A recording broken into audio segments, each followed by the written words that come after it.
The evolution of integrated primary care at Providence is really an interesting story. The program actually was started by Providence giving some providers to clinics that had requested assistance. So we actually paid for providers to be embedded into clinics, probably, I want to say 7-8 years ago, and really began to see that A, that made a good difference, and B, the way we were doing it wasn't really meeting the needs of what we needed to do. So we took the program in-house and began to expand it organically. And I got to be honest, I don't know that I'd recommend doing it that way. Part of what ended up happening was the program grew very, very quickly. We went from only a few clinics to all of a sudden there's 25, 30 clinics, and there's interns and residents, and there's not a lot of fidelity to any given model. So we have a lot of providers with great intentions being placed everywhere from, very urban downtown Portland to very much the kind of specialty neighborhoods of Orenco and Tannisbourne and now Bridgeport, to rural areas like Molalla and Seaside and Hood River. And all of those models are really starting to look very different. Some of those models experimented with having integrated psychiatry for a while. And I got to tell you, I've learned something about integrating psychiatry into primary care, especially through what happened with Providence. When you put a psychiatrist into a primary care clinic, they're kind of like kryptonite and Superman, because amazingly, the providers around them suddenly lose the ability to prescribe any form of psychotropic medication. So we learned a lot from these things. And one of my challenges when I came in was to take this incredibly awesome program and make it better.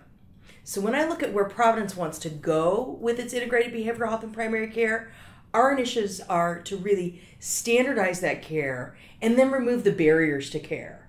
We have a lot of barriers at Providence. We have very well-intentioned people who thought, we need to make sure these providers can support themselves. And rather than looking at the population health basis of, wow, when these providers are part of a multidisciplinary care team, they're able to really add value to a population health argument, what we found was that they were spending a lot of time trying to make sure they were doing billable services to cover their expenses, the way we all used to think about primary care.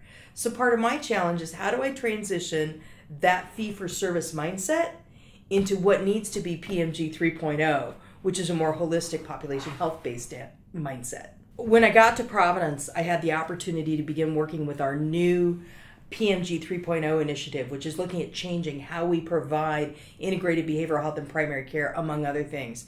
And that's where we've chosen to really springboard our new staffing model for behavioral health. Initially, we went into this where you could have a provider in a clinic and they may be there 3 days a week, or you could have a provider shared between 2 clinics, or we would have one provider with 15 physicians. And we all know those resources those models don't work. Where Providence is going now is a ratio of about 1 to 6,000. That's our target, 1 to 6,000. And we're bringing that up through PMG 3.0. We'll be rolling out that ratio this fall in 3 of our clinics in the greater Portland area, which means that they'll have a psychologist and usually either a resident or an intern. In our bigger clinic that's in this trial, we actually have 2 psychologists and 2 interns, one of whom this year is so awesome, she's bilingual in a very impoverished Hispanic neighborhood. So we're really, really excited to begin not only bringing those up, but when we change to that different ratio, we're going to change the payment methodology.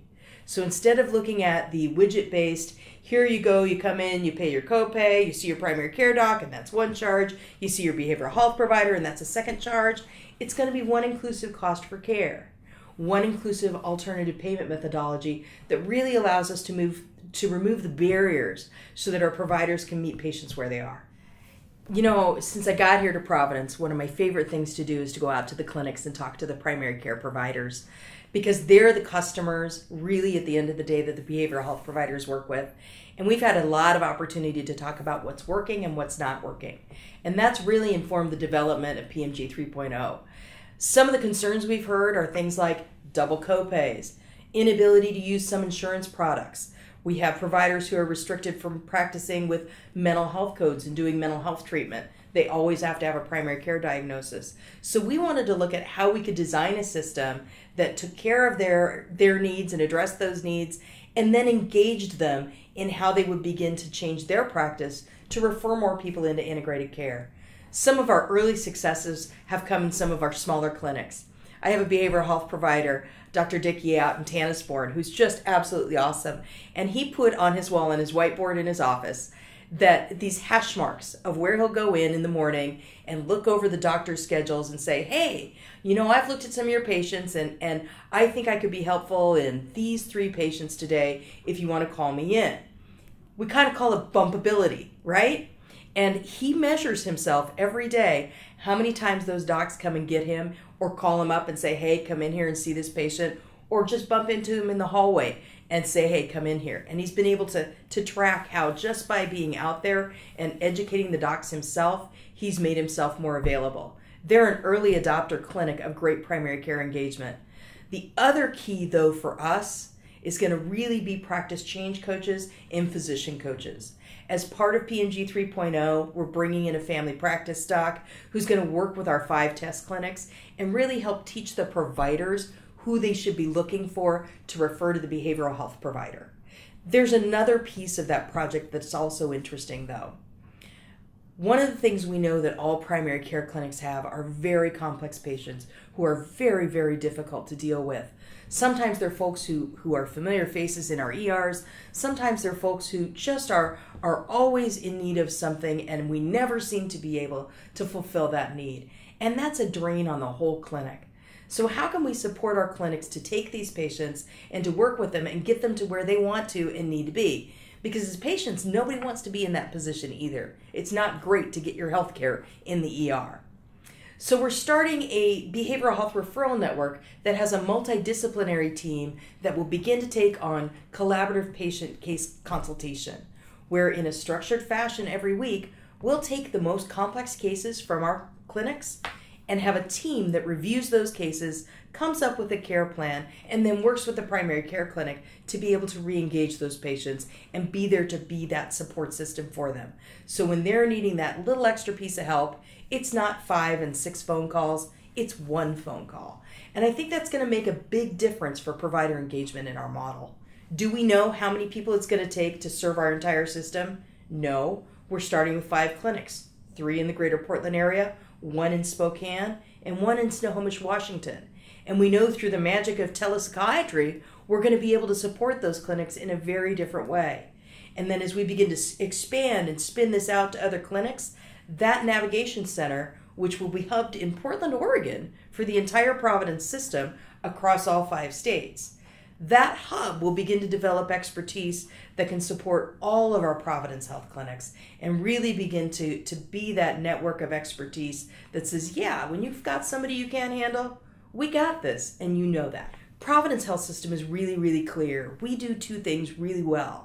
We want to be the best in the acute inpatient space, and that includes that subacute partial hospitalization layer, those types of very acute cases.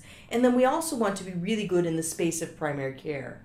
And the reason we chose those 2 levels of care as where our mission was because we know in Oregon we're very blessed to have a great community of providers who fill that more secondary realm, that ring of therapy, be it brief therapy or long-term therapy, outpatient services, ESA services, all those other types of things. So over the last few months, I've been working really hard to build out our relationships and partnerships with LifeWorks and Cascadia and with Western Psychological to really begin to figure out how we can behave differently, not only as a health system, but as a health plan, and engage them in caring for these patients. Great example, we're looking to start trialing some different ways of paying for those services from our health plan that includes reimbursing folks for keeping them out of the emergency department. How do we provide support to a Cascadia to enhance their services so that their patients don't end up in our ERs and that they can be more proactive as opposed to reactive? Those are the kinds of partnerships we're really interested in. I'm not interested in building out that space and labeling it Providence. I don't need to. We've got a lot of great providers and we need to support that community.